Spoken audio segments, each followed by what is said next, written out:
What is up, everybody out there in YouTube land?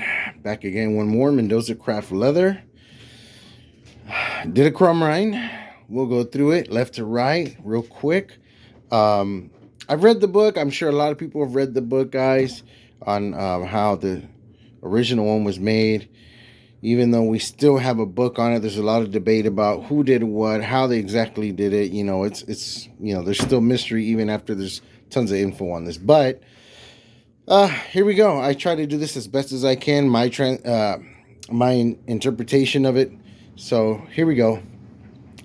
Hand stitched, right to left, all the way, all hand stitched.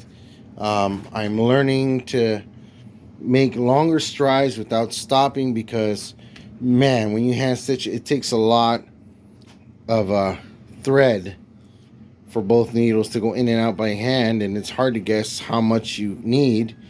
And even if you do calculate that, the strands would be super long, like half a block long, okay?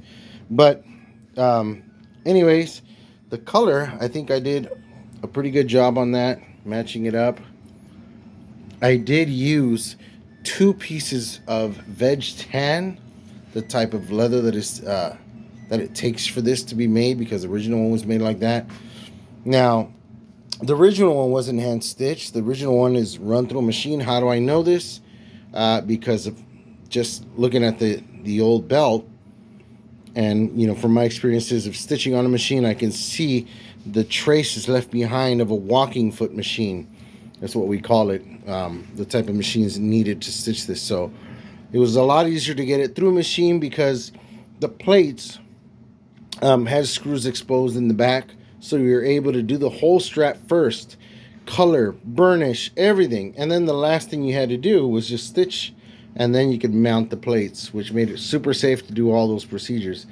Here it's not the case. This is, of course, bootlegs, Pakistan imported plates. These are very good quality plates.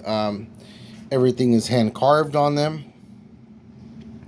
Everything is hand textured. The rope border is welded on. It is a separate rope border. It's not like some of these other makers that are etching them into the side or engraving them. The nameplate is separate also textured. All the gemstone holders are nice. Everything is textured inside the globe. All this is hand chiseled and cut. Very nice plates. As far as the snaps are like the original one, which are the stainless steel snaps on here. Okay, let's go all the way over here. We have the tramp stamp, Mendoza Craft. This is where I started and finished my knots in here, if you can't notice where that is. Let's look at her from the back. And like I said, guys, I had to use 2 pieces of veg tan to make it like the original, the way they use it. They did not use like your typical leather backing, which is really soft and thin and you can burnish out. No, you have to actually soften this as much as you can, and then glue it together and then do it all. Of course, I had to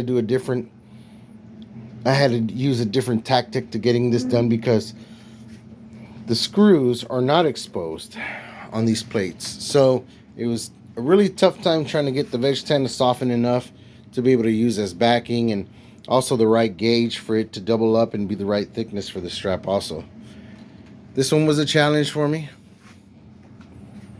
but got her done. I put a little bit higher gloss sheen on the back just because this is where most of the wear would be on, you know what I mean?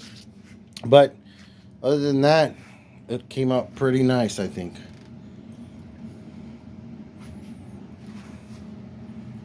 We'll flip her around one more time so you guys can get another look at it. She's a little bit stiffer than normal, but that's understandable because of the double veg tan there. Let's flip her around. It's going to break in just like any leather belt. It's going to break in. I have a little circle marking here, but that came out later after the color. And I think that's just like a natural thing from the leather, like the branding. But gives it a little character. Looks nice. with time, it usually fades away.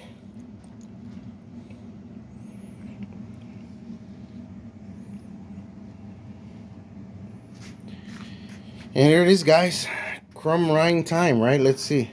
I definitely know this one will stand up and hold itself up. I'm doing this one-handed. It's kind of hard for me at the moment. Come on, girl. Participate and help out here. Come on, help out here. Help out here. I can't get her to do it right now in one hand. It's a little tough because the strap is a little long.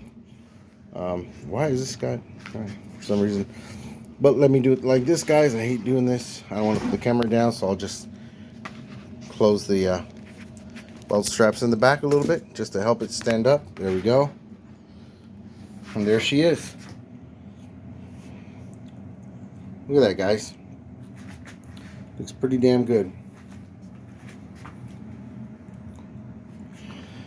Guys, if you would like to have any work done, do a crumrine like this, I could definitely get you the type of plates for this.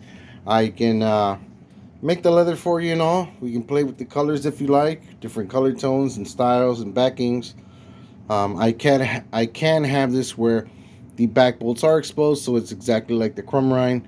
But yeah, hit me up on Facebook, Mendoza Craft Leather or Mendoza Craft. Find me on Instagram, Mendoza Craft 1. See you on the next one, guys. Enjoy the hobby. Leave it better than when you found it. And when you find it, bring something to make it better. See you guys. Much love.